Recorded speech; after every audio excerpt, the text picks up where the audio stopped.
Kisah ini dimulai dengan menceritakan para bos miliarder yang mulai terlibat dengan sekretaris-sekretaris cantik. Ada seorang pria yang sudah kaya bahkan sebelum lulus SMA, bahkan menyewa pelayan pribadi dan gadis miliarder yang terlibat dalam berbagai hubungan. Cerita ini bertanya apakah Anda ingin merasakan kehidupan seperti itu? Jika Anda menghadapi masalah yang tak kunjung selesai atau sekadar lelah dengan hidup Anda, jika itu masalahnya, mengapa tidak menukar hidup Anda dan membiarkan orang lain menangani masalah Anda? Protagonis kita melihat semua ini terjadi di depan matanya dan bertanya-tanya apa yang sebenarnya sedang terjadi. Nama anak laki-laki itu adalah Xiao Yan dan dia adalah mahasiswa tingkat 2 di Universitas Binhai. Saat itu, seorang pria bertubuh gempal bernama Yuan bertanya mengapa dia berdiri di sana dengan ponsel di tangan seperti orang bodoh. Apakah dia baru saja mengirim pesan ke gadis itu? Dia bertanya apakah temannya tidak melihat layar di depannya, sambil mempertanyakan apakah dia menjadi bodoh. Dia berkata dia ingin melihat pesan-pesan nakal yang selama ini dikirimnya kepada gadis. Sementara itu, Xiao Yan terkejut karena tidak ada orang lain yang melihat kegilaan di layar tersebut. Kemudian, temannya membuka obrolan itu. Dia dengan cepat melihat bahwa Xiao Yan mengirim pesan kepada seorang gadis yang mengatakan dia mendengar gadis itu adalah seorang pembuat masalah. Segera, setelah dia tahu itu adalah Yan, dia memberitahunya bahwa dia adalah konselor Chen Yu dan dia harus menemuinya di kantor. Pria bertubuh gempal itu langsung menyebutnya gila karena merayu sang ratu es. Salah satu mulai berdoa dan yang lainnya berkata sudah saatnya baginya berakhir. Mereka adalah teman-temannya, Liu Chang dan Chen Mao. Anak laki-laki itu merebut ponsel dari tangan pria gempal itu dan bertanya mengapa dia bilang dia hanya gadis lajang dari kampus. Teman-temannya mulai menggodanya, bertanya mengapa dia begitu takut. Anak laki-laki kita berkata yang dia inginkan hanyalah menawarkan hati yang tulus untuk menghangatkan tubuh seorang gadis. Pada saat itu, dia mendengar seseorang memanggil namanya. Itu adalah konselor Chen Yu yang mengatakan sepertinya dia adalah orang nakal yang mengirim pesan itu. Pria malang itu mulai gemetar. Dia berkata dia harus diberi pelajaran karena merayu dirinya seperti itu. Teman-temannya berkata setidaknya dalam 18 tahun hidupnya, dia cukup sering merayu. Anak laki-laki kita bertanya-tanya mengapa teman-temannya tampak mendukung kematiannya. Pada saat itu, sebuah jendela muncul menanyakan apakah dia ingin bergabung dengan Life Swap Club, klub tukar hidup. Sekali lagi jendela sialan itu, dia tidak bisa mengerti mengapa jendela itu muncul. Dengan gemetar, dia mulai berpikir untuk menekan, ya, hidupnya sudah berantakan. Jadi aku takut pada hal yang tidak diketahui. Detik dia mengkliknya, dia diselimuti energi biru dan di saat berikutnya dia berada di tempat yang sama sekali berbeda. Dia pikir dia sedang bermimpi, tapi secara teoritis ini seharusnya adalah Life Swap Club. Kemudian, gadis itu muncul dan berkata dia tidak sedang bermimpi. Dia menjelaskan bahwa sekarang setelah menjadi anggota klub, dia bisa menukar hidup dengan siapa saja, bahkan hewan. Dia adalah administrator tempat ini dan namanya adalah Su. Dia bertanya apakah hal tukar hidup ini nyata. Dia berkata ya, setiap orang di sana bisa melihat informasi tentang pasangan mereka dan memilih dengan siapa mereka ingin menukar hidup. Seorang penyanyi terkenal bernama Liu Meilang dengan jutaan penggemar sedang menukar hidup dengan seorang gadis bernama Mo Qingyu yang merupakan pengusaha mode terkenal. Selain itu, bahkan ada hewan yang diakui secara internasional sebagai hewan peliharaan selebriti. Su menjelaskan bahwa ketika dia menemukan pasangan, dia bisa melihat informasi mereka, memutuskan durasi pertukaran, dan semua aturan sangat fleksibel. Anak laki-laki kita berpikir bahwa jika dia punya pacar, itu akan seperti diselingkuhi. Namun, itu tidak masalah karena dia tidak punya pacar. Su menjelaskan bahwa pada saat kontrak, mereka bisa membatasi ingatan dan bahkan tindakan yang bisa diambil. Begitu ditandatangani, tidak ada yang bisa melanggar ketentuan tersebut. Dia bertanya kapan dia bisa kembali, dan dia berkata dia hanya perlu memikirkan tempatnya dan itu akan muncul. Dia kemudian menyuruhnya mencari seseorang yang ingin menukar hidup. Anak laki-laki kita berkata dia mungkin tampan, tapi tidak ada yang mau menukar hidup dengan pria miskin sepertinya. Dia kemudian membuat profilnya publik agar semua orang bisa melihat yang menunjukkan bahwa dia pengangguran, tidak punya uang, dan sedang dalam masalah. Seketika, semua orang di sana terkejut dan beberapa mulai tersenyum. Banyak orang sudah ingin menukar hidup, mengatakan mereka adalah orang kaya generasi kedua atau bahkan juara dunia dalam olahraga tertentu. Ada yang bintang film dan yang lainnya adalah influencer dengan lebih dari 200.000 pengikut. Xiao yang tidak mengerti mengapa dia begitu populer menjadi pria biasa di tempat itu. Dia mulai mencoba melarikan diri dari kerumunan, mengatakan dia harus lebih berhati-hati. 3 menit kemudian, dia memanggil seseorang untuk mengobrol. Orang itu memperkenalkan diri sebagai Chen Han dan berkata adalah sebuah kehormatan menjadi mitra tukar hidup pertama dengannya. Kalimat itu terdengar sedikit aneh, bukan kawan? Anak laki-laki kita melihat bahwa pria ini berusia 32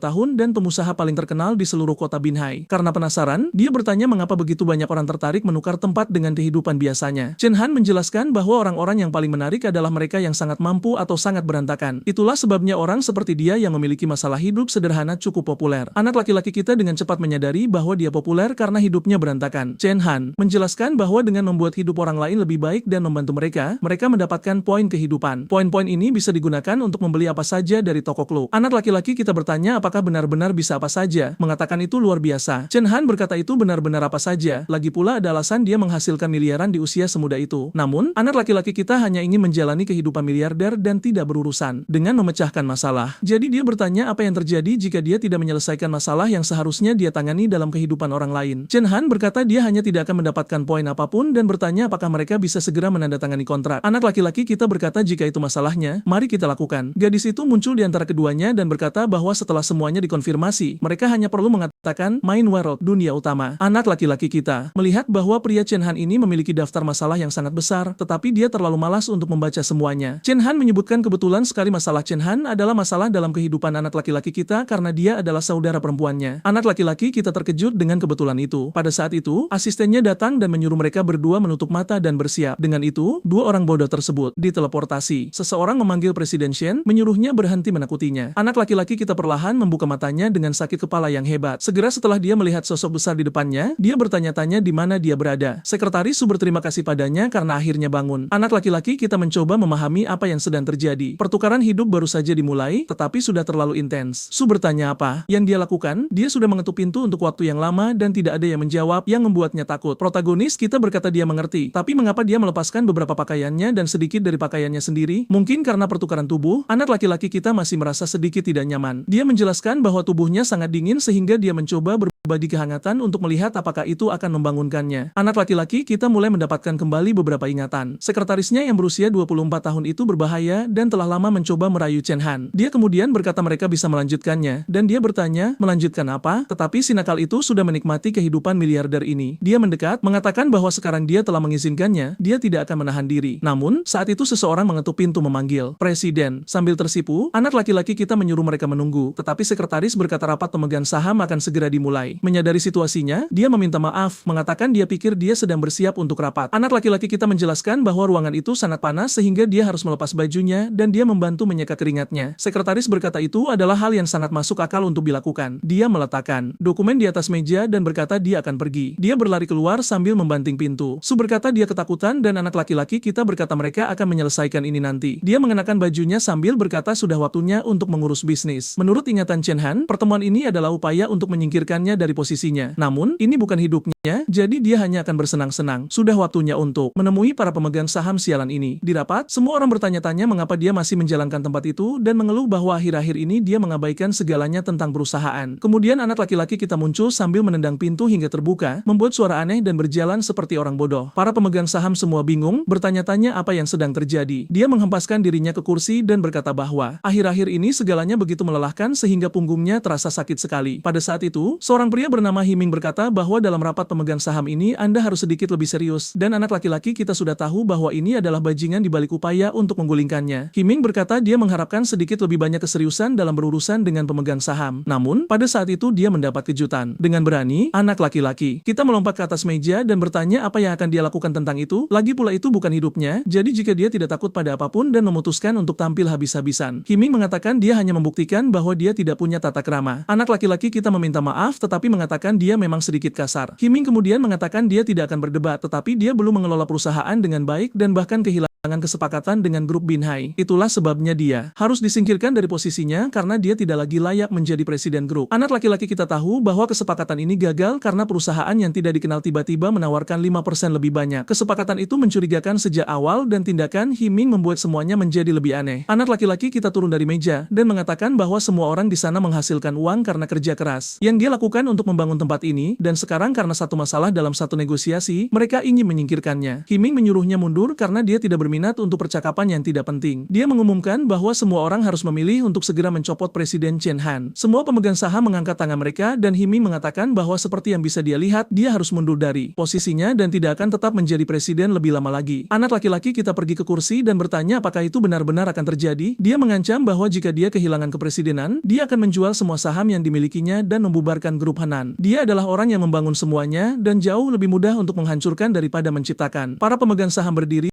sambil mengatakan mereka tahu dia memegang mayoritas sahamnya dan bahwa menghancurkan segalanya akan menjadi bodoh. Grup Hanan masih sukses, jadi mengapa menghancurkan semuanya? Anak laki-laki kita berkata bahwa merekalah yang memaksanya melakukan ini dengan meragukan kemampuannya. Seketika, semua orang yang takut kehilangan uang investasi mereka mulai mengatakan bahwa mereka selalu mempercayainya. Anda benar-benar tidak bisa menghapus lintasan sesukses itu hanya karena satu kegagalan kecil. Anak laki-laki kita setuju, mengatakan bahwa pemegang saham seperti mereka tidak bisa digoyahkan oleh hal-hal kecil seperti itu. Himing mengatakan bahwa mengancam keberadaan seluruh perusahaan demi sebuah posisi itu bodoh. Anak laki-laki kita hanya bertanya apa yang akan dia lakukan tentang itu dan menyarankan bahwa sebagai gantinya, mereka harus mengusulkan agar dia boleh istirahat karena dia tampak terlalu stres akhir-akhir ini. Yang lain setuju, mengatakan bahwa untuk dia memiliki ide seperti itu, dia pasti butuh istirahat. Pada saat itu, Himing mulai gemetar, menyebut mereka sekumpulan orang munafik bermuka dua. Anak laki-laki kita menyuruh sekretaris menyiapkan dokumen agar mereka bisa memulai proses pemungutan suara. 5 menit kemudian, semuanya disetujui. Anak laki-laki kita memberitahu Himing bahwa dia bisa pulang dan beristirahat dengan tenang. Himing bergegas ke arahnya, mengatakan dia tidak sakit. Pemegang saham lainnya turun tangan dan polisi datang untuk menghentikan orang gila itu. Xiao Yan berkata pria malang itu, kondisi mentalnya jelas terganggu, jadi lebih baik jika dia tinggal di rumah untuk sementara waktu. Dia baru saja dibawa keluar tetapi dia berteriak di satu ujung seperti ini dan protagonis bertanya mengapa yang lain tidak mengucapkan selamat tinggal kepada mereka. Semua orang melambai, mengatakan mereka akan mengingatnya selamanya di dalam hati mereka. Pria malang itu bahkan memuntahkan darah. Anak laki-laki kita berkata dia bekerja begitu keras sehingga dia memuntahkan darah dari semua usahanya di perusahaan. Dia benar-benar pantas mendapatkan istirahat. Sesaat kemudian, dia berkata bahwa sekarang setelah Himing kehilangan posisinya, peran wakil presiden kosong. Dia mengumumkan kepada semua pemegang saham bahwa mereka harus menyadari bahwa dia mencari seseorang yang akan sempurna untuk pekerjaan itu. Jelas yang serakah. Semuanya bersemangat untuk menjadi wakil presiden baru. Mereka memutuskan ini adalah kesempatan sempurna untuk menunjukkan nilai mereka. Anak laki-laki kita menyadari bahwa berurusan dengan pemegang saham tidak sesulit yang dia kira. Salah satu dari mereka mengatakan bahwa perusahaan Shanghong ini adalah perusahaan yang mencuri kesepakatan yang mereka buat. Semua orang mengatakan mereka tidak mungkin merencanakan semuanya begitu lama hanya untuk membiarkan bajingan seperti itu mencuri semuanya. Xiao yang menyuruh mereka jangan khawatir, dia akan menanganinya. Semua orang tanpa percaya diri mengatakan mereka selalu bisa mengandalkan presiden. Tapi jelas protagonis kita tidak tahu bagaimana memecahkan masalah ini dan hanya ingin menikmati kehidupan mewah sedikit lebih lama. Dia kemudian menyatakan bahwa rapat selesai dan semua orang bisa pergi. Orang-orang tanpa bersemangat bahwa wakil presiden yang keji akhirnya pergi. Anak laki-laki kita menolak kesu dan berkata dia memiliki hal-hal penting untuk dilakukan, jadi batalkan semua yang dijadwalkan untuk 2 hari ke depan. Selain itu, dia harus menyelidiki perusahaan Shanghong ini sedikit. Dia berkata ya dan anak laki-laki kita berkomentar bahwa dia sangat patuh. Dia menyuruhnya untuk berhati-hati atau orang lain mungkin memperhatikan situasinya. Dia bertanya-tanya apakah pesona gadis baiknya akhirnya berhasil. Tapi anak laki-laki kita tidak melewatkan satu ketukan pun dan berkata mereka akan perlu mencari tempat yang tenang segera untuk membahas hubungan mereka secara mendalam. Dengan itu, dia pergi dan mata anak laki-laki kita tertuju pada hadiahnya. Kehidupan miliarder ini benar-benar menyenangkan. Adegan beralih ke hotel internasional di kota Binhai. Seorang pria melaju dengan mobil merah, tentu saja siapa lagi kalau bukan anak laki-laki kita yang pergi ke hotel terbaik di kota itu. Semuanya di sana sangat bagus, tapi tentu saja juga sangat mahal. Namun, menjadi mahal bukanlah kesalahan hotel, itu adalah kesalahannya karena sudah pernah miskin. Sudah merasa sombong, dia melemparkan kunci ke sopir. Sudah waktunya untuk mulai menikmati kehidupan kaya ini. Segera setelah dia masuk, gadis di meja resepsionis bertanya apakah itu akan seperti biasanya. Anak laki-laki kita berkata tidak, hari ini dia ingin memesan untuk dirinya sendiri. Tapi pada saat itu seseorang memanggilnya kakak. Ketika dia berbalik, dia melihat protagonis dan saudara perempuannya bertanya-tanya apa yang dia lakukan di sana. Anak laki-laki kita terkejut dengan kebetulan yang mengerikan ini dan berkata dia hanya datang untuk mengambil sesuatu untuk dimakan. Tangan itu sudah turun. Bajingan yang berada di tubuhnya memperkenalkan diri sebagai Xiao Yan dan berkata dia seorang mahasiswa. Nona Yu terkesan dengan betapa percaya dirinya dia terlihat dan protagonis kita memutuskan untuk memanfaatkan situasi untuk bersenang-senang sedikit. Dia memperkenalkan diri sebagai kakaknya dan berkata bahwa gadis itu manja dengan temperamen buruk dan sulit memahami emosinya. Tubuh Chen Han sedikit bingung. Dia bertanya mengapa kakaknya mengatakan hal-hal yang tidak perlu seperti itu, tetapi dia memperingatkan anak laki-laki kita bahwa apa yang dia katakan sebenarnya cukup ringan. Chen Han sangat marah karena bajingan ini membicarakan saudara perempuannya di depan umum. Dia berkata bahwa pada kenyataannya, dia adalah orang yang sangat baik, penyayang, dan pengertian. Anak laki-laki kita menanggapi bahwa dia mengerti dan menyebutkan dia punya rencana makan malam. Jadi saudara perempuannya tidak boleh memperlakukan pria malang itu dengan buruk. Dengan senyum lebar, dia pergi untuk bersenang-senang. Yu berpikir kakaknya bertingkah aneh hari ini. Dengan cerdas, pria itu berkata dia yakin kata-kata itu tidak ditujukan padanya, tapi pada dia. Dia begitu cantik dan cerdas sehingga kakaknya pasti takut orang lain akan mendekat, jadi dia mengatakan itu untuk membuatnya menjauh. Yu berkata dia benar-benar memiliki pikiran terbuka untuk menafsirkan hal-hal seperti itu dan dia pikir kata-kata itu bahkan telah menggerakkannya sedikit. Di ruang VIP, mereka memanggil nama Presiden Chen. Gadis-gadis itu ingin tahu apakah makan malam-malam ini lezat. Tentu saja, semuanya sangat mewah dan kelas atas. Dia berkata itu tidak buruk, tapi akan lebih baik jika dua orang yang ingin mendapatkan 10.000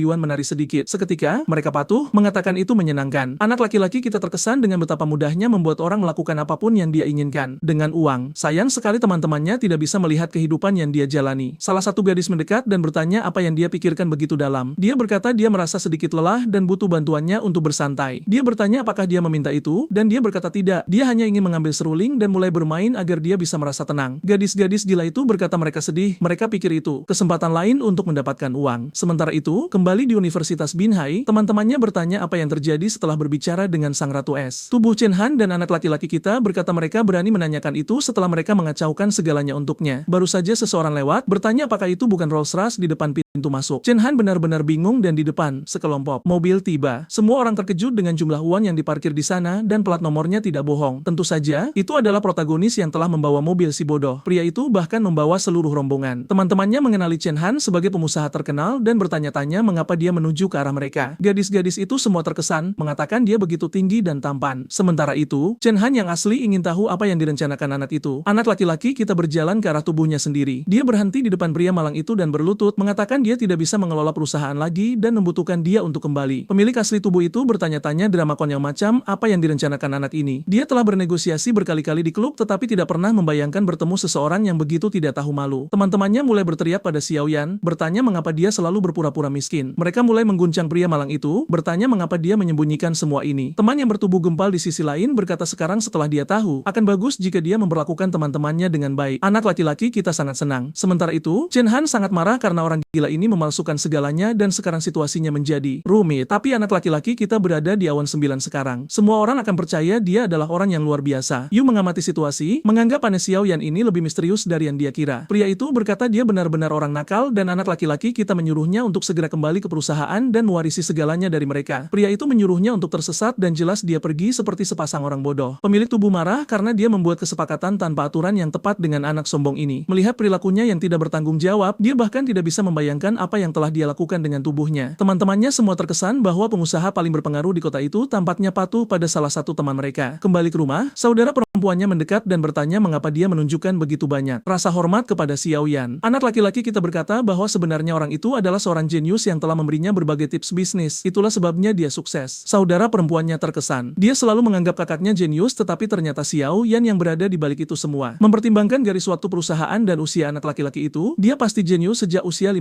tahun. Dia tidak pernah membayangkan ada pria luar biasa seperti itu di dunia. Dia mendekati Xiao Yan, mengatakan dia harus memberitahunya lebih banyak tentang teman ini, tapi dia hanya berbalik dan berkata dia harus pergi ke lelang amal jadi dia tidak punya waktu untuk bicara. Jelas dia ketakutan karena saudara perempuannya bersikeras untuk mengobrol. Dia lari dengan panik dan dia ditinggalkan bertanya-tanya mengapa dia bertingkah begitu aneh. Di adegan berikutnya, dia ngebut melalui kota. Sekretaris berkata dia tidak pernah membayangkan akan diundang ke makan malam gala di sisinya. Namun, anak laki-laki itu dingin dan hanya berkata dia membawanya untuk bekerja dan bertanya bagaimana penyelidikannya. Dia berkata dia menemukan bahwa 80% saham perusahaan yang memenangkan kontrak melawan mereka milik adik laki-laki Himing, pria yang kehilangan posisinya sebelumnya. Mereka tiba di makan malam dan anak laki-laki kita akhirnya mengerti segalanya. Himing telah melakukan semuanya sekarang. Satu-satunya hal yang tersisa adalah mendapatkan bukti untuk mengakhiri rencananya. Saat mereka berjalan di sekitar tempat acara, semua orang memujinya, mengatakan dia terlihat mengesankan seperti biasanya. Pada saat itu, dia memperkenalkan seorang pria di depannya, pria yang dengannya dia seharusnya menutup kesepakatan yang akhirnya dia hilangkan. Kemudian penyiar mengatakan bahwa karena ini adalah perjamuan amal, mereka bisa mulai dengan sumbangan mereka. Beberapa orang mulai menyumbang antara 500.000 hingga 5 juta, tetapi orang gila itu segera memberikan sumbangan 30 juta. Semua orang berbalik karena terkejut. Dia bahkan mengatakan bahwa semua sumbangan ini berasal dari Bapak Xiao Yan yang hebat. Pria itu hanya ingin menghabiskan uang karena itu bukan miliknya. Orang-orang mulai bertanya-tanya siapa Xiao Yan ini dan beberapa berkomentar bahwa dia tampak sebagai orang di balik kesuksesan Chen Han. Su memanggilnya Dedi dan si nakal itu hanya mencoba meningkatkan keuntungan dari tubuh aslinya. Penyiar kemudian mengatakan dia ingin berterima kasih kepada Tuan Xiao Yan ini atas sumbangan terbesar malam itu dan pria botak yang melihatnya menghabiskan begitu banyak uang menganggap Xiao Yan ini pasti orang yang sangat berpengaruh. Karena kontrak belum ditandatangani, dia punya kesempatan untuk membalikkan keadaan. Dia mendekat untuk membicarakan kontrak miliaran dolar dan anak laki-laki kita berkata bahwa 5% dari itu adalah 30 juta ini. Dia berencana melakukan investasi yang bagus di perusahaan mereka. Mereka masih bisa melanjutkan kemitraan dengan teman-teman mereka. Pria botak itu berkata belum terlambat karena kontrak belum ditandatangani dan menyarankan mereka mendiskusikannya lebih lanjut. Tapi protagonis kita berkata bahwa Xiao Yan dan tubuhnya tidak menyukai pengkhianat. Pria botak itu tahu Himing mengacaukan rapat dan berkata dia mengerti dengan baik apa yang dia maksud. Memang, kemitraan dengan mereka mungkin jauh lebih baik, tetapi anak laki-laki kita berkata dia tidak akan mengembalikan 30 juta itu. Pria botak itu berkata dia diremehkan. Minus 30 juta bukanlah apa-apa baginya dan menyarankan mereka menandatangani kontrak segera. Namun, anak laki-laki kita berkomentar bahwa dengan melakukan itu, perusahaan yang akan mereka tutup kerjasamanya sedang menyiapkan upacara tanpa alasan. Pria botak itu bertanya mengapa dia mengungkitnya. Anak laki-laki kita berkata mereka bisa membiarkan mereka terus mempersiapkan upacara dan pada hari acara dia bisa bisa mengumumkan bahwa dia sebenarnya menutup kerja sama dengan perusahaannya. Pria botak itu pikir itu rencana yang berani hanya untuk membalas dendam pada yang lain, tapi dia benar-benar tidak punya pilihan lain. Dia setuju, mengatakan tidak apa-apa karena dia ingin mengacaukan bajingan Himing itu pula. Dengan itu, mereka bersulang untuk hubungan yang akan berlangsung selamanya. Keduanya berdenting gelas sementara Su memberinya selamat dan memberi makan makanan. Beberapa pendiri meminta untuk bertemu legenda yang menyumbang 30 juta bernama Xiao Yan, tetapi dia hanya berkomentar bahwa anak laki-laki itu tidak suka diganggu. Semua orang berpikir Chen Han tidak ingin orang lain berhubungan dengan Xiao Yan. Sementara itu, seseorang menendang meja. Itu adalah si bodoh Himing yang tiba di rumah dengan marah setelah kehilangan posisinya. Kakak iparnya, Xing, menyuruhnya untuk tenang karena sebentar lagi dia akan menjadi Presiden Chang Hong. Selain besok adalah hari untuk menandatangani kontrak, dia bisa mengungkapkan kebenaran dan membuat Chen Han terlihat buruk di depan semua orang. Heng menjawab bahwa itu bukan ide yang buruk dan menyarankan agar mereka mengundang pers agar semua orang bisa menyaksikan penghinaan itu besok. Bajingan Chen Han itu sebaiknya bersiap untuk dipermalukan. Kemudian kita beralih ke hari berikutnya, botol-botol dan pakaian berserakan di lantai dan anak muda kita terbangun, mengatakan bahwa dia bekerja keras sepanjang hari tetapi bekerja lebih keras lagi di malam hari. Untungnya baginya, pria ini tidak memiliki pacar atau istri sehingga dia bisa melakukan apapun yang dia inginkan tanpa khawatir. Dia menampar wajah Shu dengan pelan, menyuruhnya bangun karena sudah waktunya untuk pergi bekerja. Dia bergantung padanya, bertanya apakah setelah negosiasi yang sukses kemarin, dia akan mempermalukan si pengkhianat Heng. Dia mengatakannya, kemarin memang hari keberuntungan. Di sekolah, semua orang tahu bahwa Chen Han telah menyumbangkan 30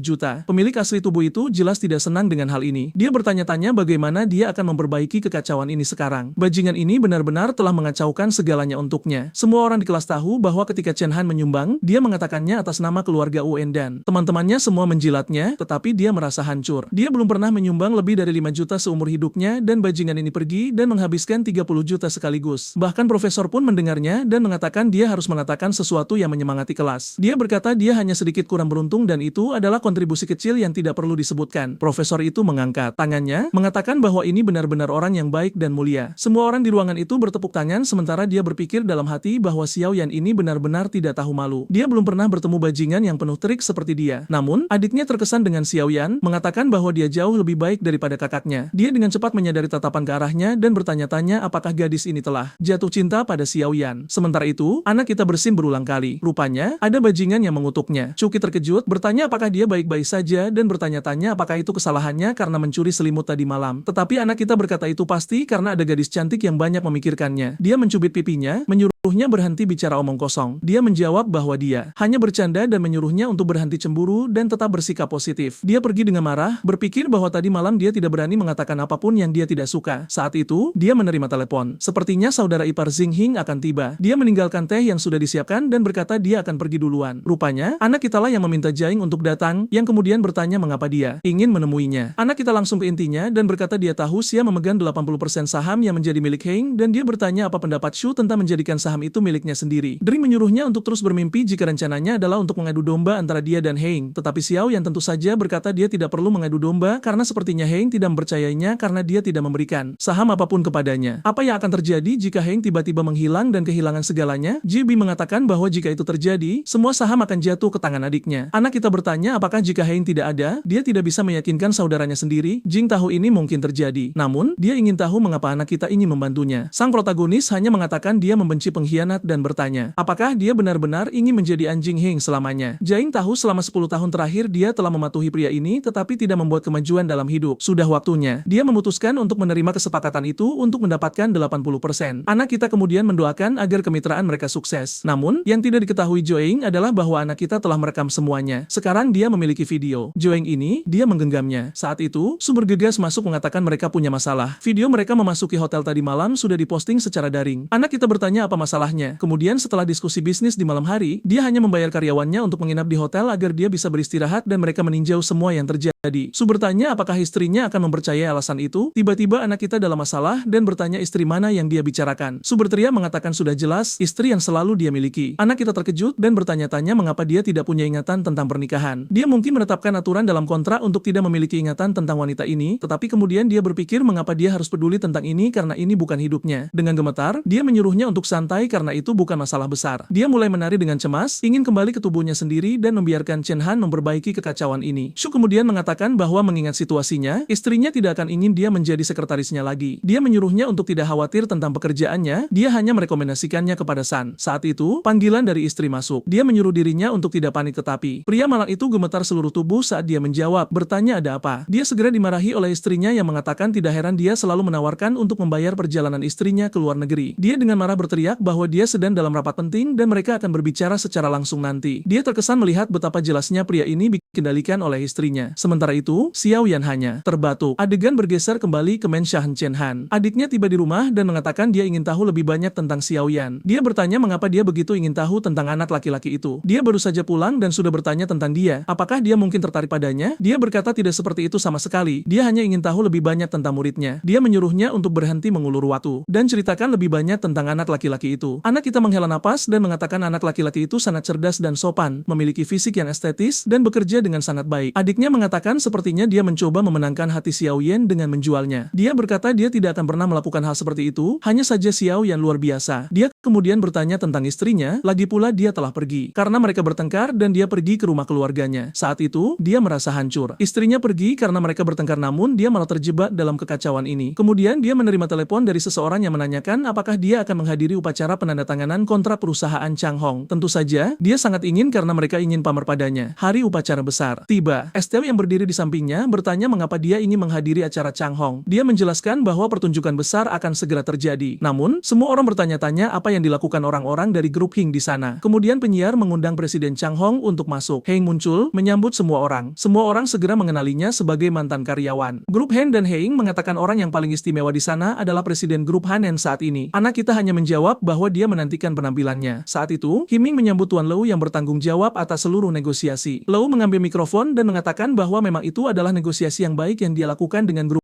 Hanian. Bingung, Himing mencondongkan tubuh dan berkata, kesepakatan itu dibuat dengan grup Chang Hong. Semua orang sedikit bingung bertanya-tanya apakah dia salah menyebut nama atau apakah dia benar-benar menandatangani kontrak dengan Hang. Dia meminta maaf dan mengatakan dia akan mengklarifikasi. Dia berteriak agar semua orang mendengar bahwa grup Binhai melakukan kesepakatan dengan grup Hanen. Saat itu, semua orang berbisik bahwa Heng mempermalukan dirinya sendiri dan sepertinya Chen Hanan telah mengatur rencana. STU dan anak kita tertawa mengatakan mereka tidak pernah menyangka si bodoh akan bereaksi seperti itu. Heng menoleh ke Leo dan mengatakan dia akan kehilangan semua kredibilitas jika dia melakukan sesuatu seperti ini. Tetapi dia menjawab bahwa kesepakatan mereka hanya verbal jadi dia tidak mempertaruhkan apapun. Sekarang waktunya bagi Presiden Chen Hanan untuk naik panggung. Anak kita berputar dan memperkenalkan dirinya. Dia berjalan ke wajah Himing dan memberitahu semua orang untuk bertepuk tangan bagi pria yang mensponsori hari ini. Rasa hormat yang dia miliki untuk Heng tidak ada habisnya, sama seperti jumlah uang yang dia curi dari perusahaan. Banyak pemegang saham berada di pertemuan itu dan mereka tahu saham perusahaan ini akan naik sehingga mereka sudah ingin menarik uang mereka. Hima mengatakan itu semua fitnah karena tidak ada bukti. Namun, seseorang berteriak bahwa mereka dapat mengonfirmasi ini. Tuduhan. Itu Zing yang menyuruh Hi untuk berhenti berpura-pura karena pihak berwenang sudah memiliki semua datanya. Saat itu, polisi tiba dan mengatakan dia didakwa atas beberapa penipuan. Himang kemudian dibawa pergi sambil mengutuk Joeng, menyebutnya serigala berbulu domba. Jing berpikir dalam hati bahwa itu adalah kesalahan Hein karena begitu tidak jujur dan saat itu, anak gila kita berteriak agar semua orang mendengar bahwa dalam dibalik semua ini adalah Tuan Xiao Yan. Orang-orang mulai skeptis bahwa anak ini selalu ada di balik segalanya. Dia kemudian mengatakan dia akan menanggung biaya dan agar semua orang bersenang-senang. Adegan bergeser kembali ke grup Hin. Anak kita jelas merasa sangat sombong. John P mengatakan bahwa kerja sama mereka telah berakhir jadi apa yang ingin dia diskusikan? Anak kita bertanya apa yang dia maksud dengan berakhir padahal ini baru saja dimulai. Dia menyuruhnya untuk melihat video ini. Jaya menonton momen dia berkata dia akan mengacaukan Heng sehingga sahamnya jatuh ke tangan adiknya dan dia akan menyimpan semuanya. Dia bertanya kepada protagonis apa maksudnya menunjukkan video itu padanya. Xiao yang bertanya apakah dia benar-benar berpikir adiknya akan membiarkannya menjadi pemilik perusahaan jika dia melihat video. Seperti itu, dia mungkin akan berubah dari wakil presiden menjadi pencuri sepeda. Xiao Pang tahu dia dalam masalah besar sekarang dan bertanya apa yang diinginkan bajingan itu. Anak kita mengatakan itu cukup jelas, dia harus mentransfer semua saham Chang Hong. Dia mengklarifikasi bahwa saham itu tidak akan jatuh ke tangannya tetapi ke Zetian dan tentu saja dia mendapatkan uang. Jai menyadari dia telah pindah dari kapal yang tenggelam ke kapal yang lebih buruk lagi. Masalahnya adalah dia tidak punya banyak pilihan sekarang karena dia kehilangan dukungan di kota. Dia menjawab bahwa dia mengerti dan bertanya apa yang harus dia lakukan selanjutnya. Anak kita menyuruhnya hanya perlu membuat adiknya menandatangani kontrak dan semuanya akan beres. Jai mengatakan dia ingin melihat uangnya terlebih dahulu karena orang-orang di kota ini sangat licik. Anak kita mengeluarkan kartu dengan 10 juta dan mengatakan 6 biji terakhir adalah kata sandinya. Jai bertanya apakah dia tidak takut dia akan mengambil kartu itu dan menghilang. Chen Han memperingatkan bahwa melakukan itu akan menimbulkan masalah baginya dengan Xiao Yan yang tidak dia sarankan. Dia pergi dengan mengatakan bahwa jika dia melakukan pekerjaannya dengan baik, sang majikan mungkin akan menemuinya yang akan menjadi peluang emas. Sekarang dia akan menerima perusahaan perusahaan bernilai miliaran dolar, hidup menjadi menarik. Sudah 6 hari sejak dia bertukar tubuh. Fu bertanya bagaimana dia berhasil meyakinkan Xiaoping dan dia mengatakan itu semua berkat Z Xiaoyan dan rencananya. Dia mengumumkan bahwa mulai sekarang dia akan bekerja untuk Z Xiaoyan dan selain itu, dia akan membantu mengelola Changhong, bekerja 72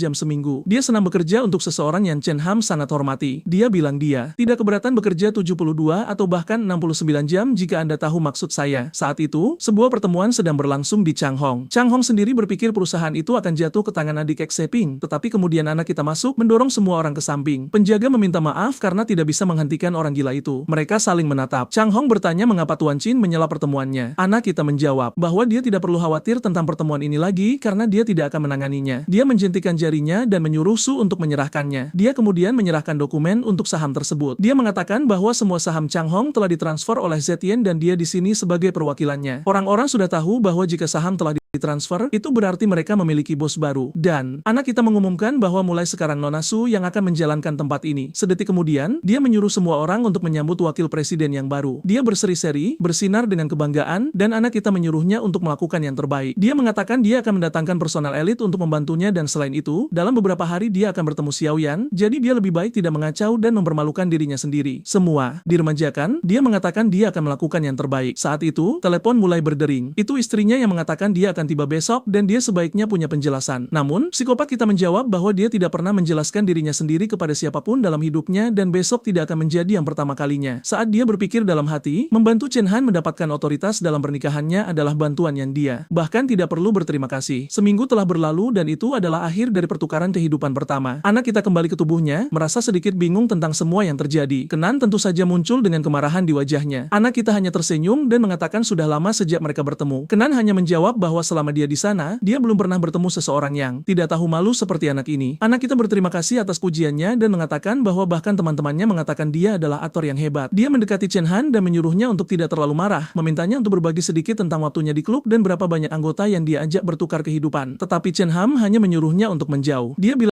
dia akan memeriksa poinnya dan tidak perlu baginya untuk ikut karena dia tidak menyelesaikan apapun. Tetapi anak kita bersikeras mengatakan dia hanya ingin melihat-lihat. Ketika mereka tiba, benda seperti peti harta karun muncul penuh dengan barang yang melayang. Salah satu peralatan menarik perhatian anak kita. Ken Hana menjelaskan bahwa ya, ada banyak harta karun luar biasa di sana. Tetapi karena dia baru saja tiba di klub, dia tidak memiliki akses ke satupun dari mereka. Ken Han telah menyelesaikan hidup anak kita, tidak hanya menyelesaikan masalah dengan adiknya tetapi juga mengubahnya menjadi selebritas kampus. 5 poin yang dia peroleh adalah sukses besar dan sudah 4 tahun sejak dia memperoleh sebanyak itu. Anak kita bertanya bagaimana cara memeriksa layar untuk melihat apa yang telah dia peroleh, tetapi Chen Ha menyuruhnya menyerah untuk itu. Itu tidak ada bedanya, itu akan menjadi buang-buang waktu. Namun, Xiao yang menjawab bahwa dunia ini penuh dengan kejutan dan Anda tidak pernah tahu apa yang akan terjadi. Saat itu, Chen Han membeku sejenak. Dia terkejut dan bertanya apakah Xiao benar-benar seorang pemula. Dia tidak hanya menyelesaikan kesepakatan bernilai miliaran dolar dengan perusahaan internasional, tetapi juga menyingkirkan mata-mata dari dalamnya. Kenan sekarang sendirian, bertanya bagaimana Xiao memperoleh 10 poin dan mencapai semua itu. Dia marah, mengatakan bahwa karena bajingan ini adalah seorang siswa, dia harus bekerja keras hanya untuk mendapatkan beberapa poin itu. Anak kita mengatakan bahwa hidup Chen Han sebenarnya mudah. Dia memperoleh poin-poin itu bahkan tanpa berusaha. Baginya, hidup dengan miliaran lebih mudah daripada hidup sebagai anak kecil. Kenan mengakui bahwa bajingan ini benar-benar semacam jenius. Sementara anak kita merasa berada di puncak dunia, pria gemuk itu menyuruh Chen Han untuk tidak melebih-lebihkan. Itu hanya 10 poin. Tetapi Chen Han mengatakan itu adalah negosiasi pertama anak itu. Sekarang pria gemuk itu bingung, mengatakan bahwa pemula bajingan ini benar-benar mengubah hidup orang. Semua orang terkesan bahwa seorang siswa telah menutup negosiasi bernilai miliaran dolar. Anak kita mengatakan tantangan-tantangan itu sangat mudah, dia menyelesaikannya bahkan tanpa berusaha. Yang dia inginkan hanyalah menikmati kehidupan miliarder, tetapi dia tidak berpikir akan semudah itu untuk memperbaiki segalanya. Saat itu, Chen Han datang dan menegurnya, mengatakan keterampilan di atas keberuntungan. Dia pergi. Semua anak kita bertanya-tanya apa yang bisa dia beli dengan 10 poin. Saat itu, administrator semuncul mengatakan dia bisa mendapatkan cukup banyak dengan itu. Dia memberi selamat padanya dan berkata, dia tidak pernah menyangka seseorang seperti dia akan begitu berbakat. Dia berkata dia perlu mengenal klub lebih jauh dan dia bilang dia akan memberinya tur. Setelah itu dia bisa memutuskan apa yang akan dibeli. Bangunan itu seperti yang lain, dengan kafetaria, tempat tidur, dan area untuk staf. Di ruang barang, dia bisa mencari barang apapun yang spesifik dan jika dia tidak bisa menemukannya, dia bisa meminta bantuan staf. Dia kemudian menemukan dirinya di sebuah ruangan dan dengan poin-poin itu memutuskan untuk membeli sesuatu untuk memperkuat tubuhnya. Dia menghabiskan 5 poin untuk membeli agen peningkat tubuh. Kembali kembali ke rumah, Chen Han mengambil teleponnya untuk memanggil istrinya, berpikir dia pasti sudah tenang setelah masalah yang mereka alami. Apa yang dia anggap aneh adalah nomor istrinya telah dihapus. Untungnya dia mengingatnya dan menelepon, merasa sedikit malu, bertanya, bagaimana kabarnya? Dia langsung dimarahi dengan keluhan bahwa dia memblokir nomornya setelah berselingkuh secara terbuka di depannya. Sebelum dia bisa mengatakan apa-apa, istrinya menutup telepon, mengatakan dia akan tiba besok. Kenan tahu ini ulah Xiao Yan lagi. Dia menelepon balik untuk meminta maaf dan istrinya bertanya di mana keberanian yang kamu miliki saat kamu mengatakan tidak pernah menjelaskan dirimu kepada siapapun. Kemudian dia menutup telepon lagi. Dia bersumpah akan membalas dendam pada bajingan Xiao Yan itu. Saat itu, adiknya memasuki ruangan, bertanya mengapa dia berteriak begitu keras di tengah malam. Dia meraihnya, bertanya apakah dia telah melakukan sesuatu yang salah untuk membuat istrinya begitu marah. Dia mengatakan tidak dan kamu sedikit santai. Kemudian dia menjelaskan bahwa paling banyak istrinya akan membunuhnya begitu dia tiba. Dia memintanya untuk menjelaskan apa yang telah dia lakukan begitu. Salah. Dia mengatakan sudah jelas kamu pergi ke hotel dengan sekretarismu dan foto-fotonya bocor untuk dilihat semua orang. Saat itu, dia menyadari masalahnya jauh lebih besar. Yuro mengatakan dia terlihat pucat dan bertanya apakah dia ingin menemui psikiater. Dia bilang dia akan membunuh bajingan Xiao Yan itu dan dia bertanya apa hubungannya dengan Xiao, terutama mengingat dia telah sebelumnya memberitahunya bahwa dia harus berinvestasi pada anak itu. Kenan secara mental berharap ada pedang untuk memotong tenggorokan anak itu saat itu juga. Sementara itu, di tempat lain di kampus, anak kita muncul dengan gaya yang trendy. Ada beberapa kenakalan yang terjadi di latar belakang dan anak kita bertanya-tanya apa yang dia lakukan di sana. Saat itu, pasangan yang berani terkejut dan dia mengatakan untuk tidak khawatir. Dia sudah pergi. Tiba-tiba seseorang berlari lewat. Itu adalah 3 temannya yang mengatakan bahwa kelas Xiao Yo akan segera dimulai dan mereka tidak boleh melewatkannya. Anak kita menyadari bahwa rupanya saudara Chen Han benar-benar telah menggantikannya selama ini. Orang-orang bodoh itu tiba dengan terengahannya. Dengan berbahaya dia bertanya di mana Xiao Yan. Teman yang gemuk tidak menahan diri dan mengatakan yang sebenarnya, mengatakan anak laki-laki itu sedang menonton pasangan yang bertualang di hutan. Namun, Yuru mengatakan dia tidak percaya anak laki-laki seperti dia akan tertarik pada hal-hal seperti itu. Orang-orang mengatakan bahwa dia jelas kecewa. Dia segera mengonfrontasi yang lain, bertanya mengapa mereka juga berhubungan. Saat itu, anak kita yang tampak seperti orang bodoh bertanya mengapa tidak ada yang memasuki ruang kelas. Orang-orang memberitahu mereka bahwa dia terlalu santai bagi seseorang yang akan dihukum karena terlambat. Segera setelah dia masuk, dia bertanya mengapa dia terlambat. Dia tidak tahu apa yang terjadi sebelumnya, jadi dia hanya mengatakan dia ketiduran. Dia menyuruhnya untuk santai saja dan tidak belajar terlalu larut, lalu menyuruhnya masuk karena kelas akan segera dimulai. Orang-orang bertanya-tanya apa yang terjadi. Mengapa Ratu S begitu lembut dengan bajingan itu? Saat itu, anak kita mendapat telepon dari sekretaris Exu. Dia menyuruhnya untuk tidak khawatir, dia akan mengunjungi perusahaan baru besok. Jelas dia tahu dia perlu mulai melindungi dirinya sendiri karena keadaan akan menjadi gila. Orang-orang mengeluh bahwa anak kita sedang menelepon, tetapi guru mengatakan nilai-nilainya cukup bagus untuk mengizinkannya. Anak kita mendekatinya dan mengatakan bahwa seperti yang dia ketahui, dia adalah pemuda yang sangat rajin belajar dan ingin mengajukan beberapa pertanyaan malam ini. Teman-temannya berpikir dalam hati bahwa dia tidak lagi berpura-pura dan langsung mengejarnya. Dia menjawab bahwa malam ini tidak mungkin karena kakaknya ingin berbicara. Dia mengatakan padanya kakaknya akan sangat sibuk sehingga dia tidak punya waktu untuk percakapan apapun. Dia mengatakan jika itu masalahnya, mereka bisa berbicara nanti. Beberapa saat kemudian, teman-temannya ingin tahu trik kotor apa yang telah dia gunakan. Sementara itu, di grup Hin, Chen Han tiba dengan harapan bajingan itu tidak menyebabkan bencana di sana. Dia menyapa para sekretaris yang semuanya tampak normal dan dia merasa lega. Seseorang mengetuk pintunya, seorang gadis bernama S Halo masuk dan dia bertanya di mana Sui. Dia menjelaskan bahwa Su dan beberapa orang yang berwenang pergi ke perusahaan lain. Dia bertanya kemana mereka pergi, sudah mencurigai itu. Salah satu trik Xiao Yan. Dia mengatakan semua orang pergi ke grup Chen Han dan bahwa mereka telah meminta Z Yan untuk membantu mengelolanya. Dia kemudian bertanya siapa yang dia bawa. Dia menjelaskan bahwa mereka membawa departemen penjualan dan departemen negosiasi masa depan. Kenan membanting tinjunya ke meja, mengatakan bajingan itu bahkan lebih kejam daripada yang dia kira. Xia Liu bertanya apakah dia sedang bermasalah dengan Z Xiao Yan dan memberitahunya untuk berhati-hati atau perusahaan bisa bangkrut tanpanya. Chen Han segera memecatnya. Dia bertanya mengapa dan dia mengatakan akan memberinya gaji setahun dan menyuruhnya pergi. Saat itu, dia mendapat telepon dari istrinya yang mengatakan dia ada di bandara. Pria malang itu berlari keluar dengan panik, mengatakan bahwa setelah dia berurusan dengan ini, dia akan menangani anak terkutuk itu. Sementara itu, di depan perusahaan baru anak kita, Sethu dan beberapa sekretaris sedang menunggu untuk bertemu Xiao Yan. Ingin melihat mobil mewah seperti apa yang akan dia tumpangi. Namun, anak kita muncul dengan santai, sudah menyadari bahwa Su telah menyiapkan upacara besar. Orang-orang merasa aneh bahwa dia tiba dengan taksi. Mereka mulai memujinya, mengatakan dia benar-benar pria yang merakyat yang tidak peduli untuk pamer. Shu memperkenalkan dirinya dan mengatakan dia akan menunjukkan seluruh grup Chen Han. Dengan itu, mereka berjalan berkeliling melihat-lihat tempat itu. Beberapa saat kemudian, dia bertanya apakah dia punya pesanan. Dia menyuruhnya untuk membeli rumah dan mobil untuknya dan menempatkannya di bawah nama perusahaan. Dia bertanya apakah dia akan berhenti menyembunyikan uangnya. Anak kita mengatakan dia baru saja berusia 20 tahun dan tidak perlu lagi menyembunyikan kekayaannya. Itu adalah aturan keluarga. Dia bertanya apakah dia akan menggunakan semua kekuatan sekarang dan dia mengatakan itulah yang akan dia lakukan. Dia mengatakan itu sempurna dan mengungkapkan bahwa grup Cenam sedang dalam krisis besar. Dia tidak tahu tentang ini dan bertanya krisis seperti apa. Dia menjelaskan bahwa segalanya telah didirikan dengan dukungan perusahaan Chen Han. Tetapi beberapa menit yang lalu dia menelepon dan mengatakan dia tidak akan mengirimkan apapun kepada mereka. Arao menyadari bahwa sayangnya pria itu masih memiliki kekuatan untuk mengacaukan rencananya. Su mengatakan dia tidak tahu mengapa dia tiba-tiba marah, tetapi masalahnya adalah perusahaan mereka memiliki banyak hubungan dengan perusahaannya. Dia mengatakan jika ada masalah, ada solusinya dan bertanya apakah mereka masih bisa membeli rumah. Dia mengatakan itu sederhana, setidaknya sampai bulan depan mereka masih punya uang. Dia mengatakan itu sempurna kemudian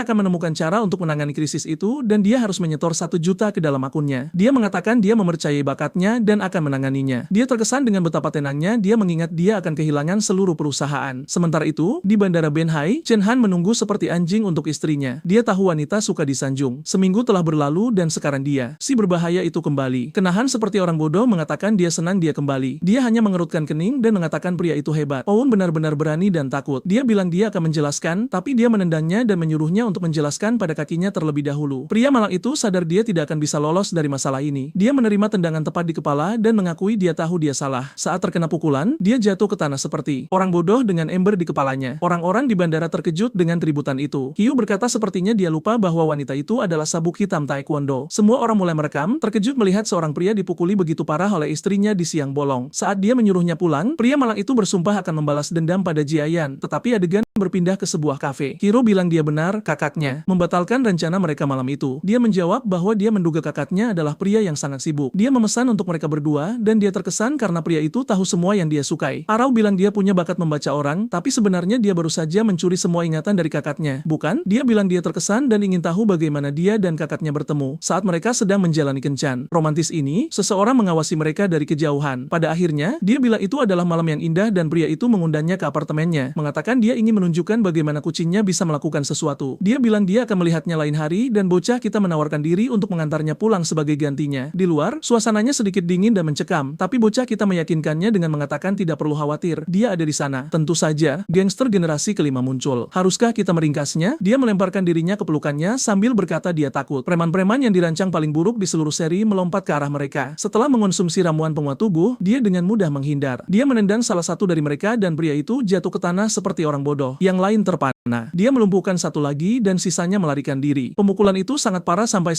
Yuro pun merasa kasihan pada para preman itu. Namun, pria yang mengawasi dari balik pohon tahu Xiao Yun adalah anggota klub tukar nyawa. Kerumunan mulai berkumpul, merekam perkelahian yang sedang terjadi. Bocah kita meraih lengan Yuro dan menyuruhnya lebih baik mereka pergi dari sana. Mereka melihat seseorang keluar dari taksi dan memutuskan untuk naik taksi itu. Begitu mereka masuk, dia memberikan alamat rumah Yuro kepada sopir, tapi tiba-tiba sopir itu sepertinya salah jalan. Dia bilang dia tidak tahu apa yang sedang terjadi. Rasanya seperti mobil itu tidak merespons. Bocah kita menyarankan agar dia berhenti sebelum terjadi kecelakaan, tetapi sopir menjawab bahwa dia tidak memegang kendali atas tubuhnya sendiri. Xiao yang mulai mencurigai orang yang berdiri di sebelah mobil saat mereka naik. Dengan panik, sopir itu mengatakan dia orang yang tidak bersalah dan bahkan belum menikah. Beberapa saat kemudian, mereka berhenti di depan rumah terbengkalai yang aneh dan sopir itu berkata sepertinya mereka sudah sampai. Bocah kita tahu ini adalah ulah seseorang dari klub tukar nyawa. Yuru bertanya apakah mereka akan masuk ke dalam. Dia bilang tidak, tapi saat mereka mulai pergi, seseorang di dalam berteriak minta tolong. Bocah kita menyuruhnya mengabaikannya. Tapi Yuru bila mereka tidak bisa menelantarkan seseorang seperti itu. Dia tahu ini klise yang jelas, tapi dia tidak bisa menghentikannya. Pria pirang yang bersembunyi di balik pohon berpikir mereka telah menjebak pemula lainnya dalam perangkap mereka. Saat mereka memasuki ruang bawah tanah, seseorang memanggil minta tolong. Bocah kita membuka palka dan Yuru bila mereka harus masuk dan memeriksanya. Mereka berjalan menuruni tangga dan tangisan minta tolong itu datang dari pintu di ujung lorong. Saat mereka membukanya, mereka berdua terkejut. Seorang gadis terikat dengan rantai dan beberapa orang lain roboh ke tanah, mengatakan mereka akhirnya diselamatkan dan memohon bantuan. Yuru mendekat dan berkata mereka tidak bisa membukanya tanpa kunci. Pada saat itu, semua orang mendengar suara aneh. Yuru menyadari ponselnya tidak memiliki sinyal. Tiba-tiba beberapa serigala muncul di ruangan itu. 3 dari mereka menggeram pada bocah kita, tapi dia sudah bertenaga dan mulai melumpuhkan serigala-serigala itu dengan tangan kosong. Serigala-serigala itu tidak punya kesempatan melawannya. Dia bahkan bertanya apakah ini seluruh rencananya, tapi tepat saat itu Yuru menusuknya dengan jarum dari belakang. Pria pirang itu masuk dan bocah kita berkata itu ide yang bagus untuk menggunakan anjing-anjing itu dan memanfaatkan kekacauan tersebut. Pria itu memberi selamat padanya, mengatakan tidak heran. Dia mendapatkan begitu banyak poin pada percobaan pertamanya. Bocah kita berterima kasih atas pujiannya dan mengatakan mereka bisa bicara. Tetapi pria itu bertanya apakah dia benar-benar berpikir dia berada dalam posisi untuk bernegosiasi. Dia menyebutkan bahwa bulan depan adalah kompetisi poin nyawa tahunan di klub. Pada saat itu, orang-orang bisa menegosiasikan poin dari mana saja di seluruh dunia dan tentu saja, kami para pendatang baru adalah target utama untuk dicuri poinnya. Bocah, kita menghindari jarum lainnya. Dia bertanya pada pria itu apakah jarum-jarum itu adalah cara dia mengendalikan tubuh orang. Pria itu menjawab bahwa meskipun dia menghindar, temannya tidak seberuntung itu. Yuru mulai meminum sesuatu dan cairan menetes dari matanya. Pria itu bertanya apakah dia ingin menjadi pelayan atau menonton atau mati. Bocah kita tanpa rasa takut menyerangnya. Pria itu menembakkan rentetan jarum, tapi bocah kita menghindari semuanya. Si bodoh itu bertanya-tanya bagaimana seseorang yang hanya menyelesaikan satu misi bisa memiliki kecepatan seperti itu, dan kemudian bocah kita memberinya tamparan keras ke wajah. Sambil mencengkeram lehernya, dia menuntut penawarnya. Pria itu menjelaskan bahwa itu hanya afrodisiak, jadi dia tidak perlu khawatir tentang nyawanya. Gadis malang itu roboh ke tanah, memanggil nama bocah kita, mengatakan dia merasa panas dan bergairah. Pria itu mengatakan dia benar-benar kecantikan yang eksotis, tetapi bocah kita mengambil batang logam dari tanah, mengayunkannya ke lengan si bodoh itu, dan kembali menuntut penawarnya. Dengan kesakitan, pria itu mengatakan dia akan menyerahkannya. Dengan itu, bocah kita dengan cepat berlari untuk memberikannya padanya. Pria itu tidak mengerti mengapa anak bodoh ini menukar poin untuk kekuatan. Kebanyakan orang di klub menukar segalanya untuk kemewahan. Itulah sebabnya sangat mudah mengeksploitasi pemula. Bocah kita kemudian menggendong Yuru yang bertanya apa yang terjadi saat gadis-gadis itu pergi untuk membalas dendam. Dia memberitahu mereka bahwa mereka harus pergi. Si bodoh itu bertanya apa yang akan mereka lakukan dan mereka menjawab bahwa mereka hanya akan membalas budi atas apa yang dia lakukan. Dengan putus asa, dia memohon bantuan, tetapi bocah kita mengatakan dia harus menanganinya sendiri. Saat mereka pergi, mereka mendengar gadis-gadis itu melakukan beberapa hal yang sangat dewasa pada pria itu. Beberapa saat kemudian, Yuru kembali ke rumah menemui kakaknya. Dia bertanya apa yang terjadi padanya, mengapa dia begitu babak belur. Bocah kita memberitahunya bahwa tidak baik terlibat dalam begitu banyak perkelahian. Yuru sudah curiga bahwa dia mungkin dipukuli karena berselingkuh. Ken mulai berteriak, mengatakan itu semua kesalahan si bajingan itu dan menyuruhnya pergi. Bocah kita bertanya bagaimana dia bisa berbicara kepada keluarga seperti itu. Itu adalah saat yang tepat dan Yuru memperkenalkan bocah kita sebagai pacar barunya. Ken Han, yang benar-benar kalah, mengatakan dia tidak pernah membayangkan hidup bisa begitu kejam. Keduanya pergi dan pria malang itu ditinggalkan di sana tanpa bisa menggerakkan otot. Dia bersumpah bajingan itu akan menyesal telah mencuri karyawannya, adiknya, dan perusahaannya. 3 hari berlalu. Huksu memberitahunya bahwa perusahaan Chen Han telah memutus semua saluran negosiasi mereka sehingga mereka tidak bisa melakukan penjualan. Dia memperingatkan bahwa jika keadaan terus seperti ini, mereka tidak akan bertahan lebih lama lagi. Zetian bertanya seberapa besar dampaknya bagi mereka. Dia menjelaskan bahwa berdasarkan bagaimana kontrak dibuat, jika Chen Han mau, dia pada dasarnya bisa menghancurkan mereka. Dia meminta detail lebih lanjut tentang situasi keuangan. Dia memberitahu mereka bahwa mereka tidak lagi memiliki klien, tidak ada uang untuk berinvestasi dalam mencari klien baru, dan selain itu, Ban meminta mereka mengembalikan semua yang mereka pinjam. Segera setelah itu, sebuah jendela muncul bagi bocah kita, mengumumkan bahwa kompetisi poin nyawa akan segera dimulai. Dia menyuruhnya pergi, mengatakan dia butuh waktu untuk memikirkan semua ini. Sistem menjelaskan bahwa begitu dia mengonfirmasi, poin klubnya akan dikonversi menjadi poin musim. 1 poin. Klub sama dengan 100 poin musim, dan 200.000 tunai akan menghabiskan 1 dari 100 poin ini. Pada dasarnya, dia sekarang memiliki 500 poin musim. Selain itu, musim ini orang-orang bisa menukar poin satu sama lain untuk apapun yang mereka inginkan. Terlebih lagi, di musim spesial ini, peserta bisa berkompetisi sebagai individu atau sebagai kelompok utuh. Sistem bertanya apakah dia ingin berpartisipasi. Xia yang menyadari bahwa ini sistem dirancang untuk mengerjai pemula dan memaksa mereka menjadi kaki tangan bagi kelompok yang lebih kuat. Jika dia sendirian, dia akan menjadi sasaran semua orang, menyoroti betapa tidak adilnya segalanya saat ini. Satu-satunya cara untuk membuat musuhnya tunduk adalah dengan menjadi lebih kuat, dan bagi seseorang seperti dia yang telah memperkuat dirinya sendiri,